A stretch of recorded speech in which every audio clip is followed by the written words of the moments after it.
I used to believe my life was unbreakable, a portrait of suburban perfection that nothing and no one could touch. I was so sure, so convinced, that the world I built with my own hands, a devoted husband, 2 beautiful children, a storybook Tudor house with flowers lining the walkway, was safe, permanent. But that illusion, that fragile fantasy, vanished the moment I let a single choice spiral out of control. If you had told me then that a routine work trip would detonate every piece of my existence, I would have laughed in your face. But now I know how fast your world can fall apart, how a split second of weakness can steal away everything you love. My name is Brinley. I'm 34 years old, and this is the story of how I lost it all. On the surface, we were perfect. Me and Marcus. Married for 11 years, respected in our community, admired for our perfect life.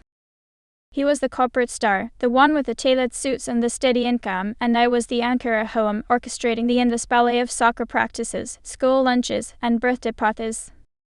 Ethan, our bright-eyed 8-year-old, and Emma, our sweet, imaginative 5-year-old, were the center of my world. Our world.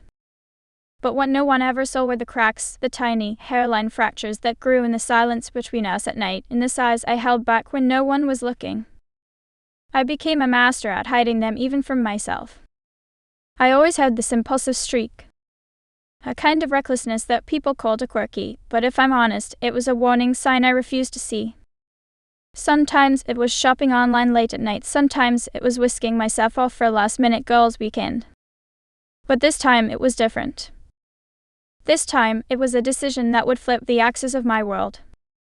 I told Marcus the conference was in Chicago. A standard, harmless white lie, or so I told myself. I needed a break, or so I convinced myself. A reason to escape the suffocating routine, the endless PTA meetings, the feeling that my identity was dissolving into the piles of laundry and school newsletters. In my mind, I wasn't running away. I was chasing the old me, the version that felt alive, seen, maybe even desired. The first night in Chicago, everything changed. I met Julian. A name I still can't say without feeling both fire and shame. He was a freelance photographer, a man who carried a careless sort of charm, the kind that made me feel as if I was the most interesting woman in the room, not just a mother or Marcus's wife. With Julian, there was electricity, the thrill of being someone new, someone who hadn't faded into the background of her own life. It began innocently. Just a drink at the bar, a harmless conversation. But that's how disaster always starts, isn't it? I knew what I was doing. I knew the rules I was breaking. I even knew deep down that every word, every glance, was pushing me closer to the point of no return. But in that moment, I didn't care. For a few hours, I let myself exist outside the cage of routine, responsibility, and motherhood. And in those stolen moments, I made a decision that would chase me for the rest of my life. When I returned home, I thought I could just slide back into my perfect suburban role. I deleted messages, created fake email accounts, told myself I was being clever, being safe. But you can never outrun the truth. Marcus knew. Of course he did. He was always more observant than I gave him credit for. One night, as I folded laundry, mundane, ordinary, almost laughably innocent, he came in, his face carved from stone. "We need to talk," he said. Those words landed in my chest like a bullet. He knew about Julian. He had the proof. Screenshots, locations, emails, the digital breadcrumbs of betrayal. In an instant, the world I'd spent years constructing crumbled beneath my feet. The weeks that followed were a living nightmare, a blur of icy silences and whispers behind closed doors. Marcus didn't shout or throw things. He was methodical, deliberate. He slept in a guest room, started collecting bank statements, met with lawyers, freezing me out of the life I had believed was mine. For the first time, I realized how utterly dependent I was. No income of my own, no credit history, no way to stand on my own 2 feet. I'd spent so long building the illusion of partnership, I never noticed how little of it belonged to me. The children felt it. Ethan started to act out at school, his laughter replaced by moody silences. Emma drew heartbreaking crayon pictures of our family split in two, her innocent mind unable to make sense of the divide that had opened up beneath us. And all the while, Julian became nothing but a ghost. He disappeared, vanished into thin air, leaving me alone with my shattered life and the consequences he'd never have to face. Marcus never raised his voice. He didn't need to. His revenge was precise. A stack of divorce papers on the kitchen counter, a lawyer with a reputation for being ruthless, plans for full custody, for freezing our accounts, for protecting every dollar he'd ever earned. The reality of what I'd done hit me like a tidal wave. My mother, never one to mince words, offered no comfort. You made your bed, Brenly. Now you have to lie in it. Even my siblings kept their distance. The shame, the isolation, was suffocating.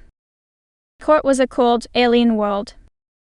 My life reduced to evidence, charts, and legal arguments. Every text, every dollar spent on impulsive shopping, every sign of instability became ammunition. I tried to fight. I tried to explain that I was more than my mistakes, that my children needed me. But the truth was, I had made it so easy for them to paint me as reckless, untrustworthy, unstable.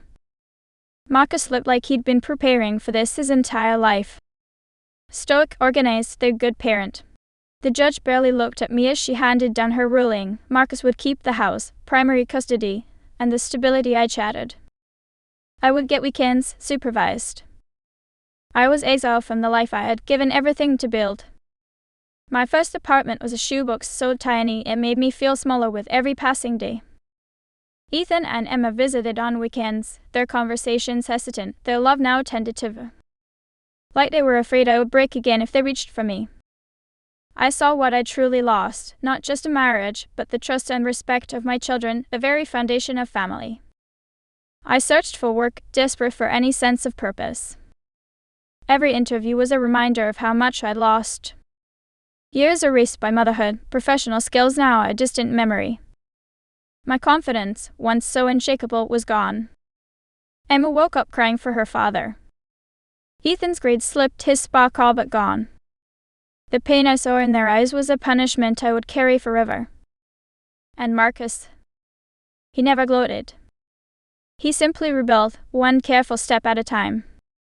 A nanny, therapy for the kids, a new life that didn't include me. The children clung to him, drawn to his steadiness. The more I tried to win them back, the more I realized that stability was what they craved. Not excitement.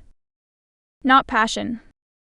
But the simple comfort of knowing what tomorrow would bring. I lost everything. Not just because I made a mistake, but because I thought I was untouchable. Because I let one moment of longing for the past destroy the present and the future for everyone I loved.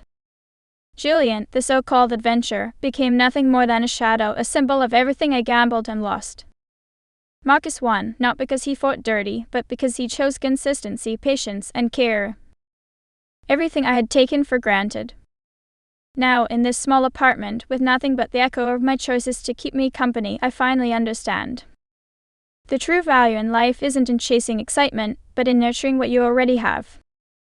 The trust of a partner, the laughter of your children, the peace of an ordinary day. I lost it all for a fantasy that vanished the moment the real world came crashing back. If you're listening to this, let my story be your warning. Never risk everything you love for a single moment of escape. Some mistakes can never be undone.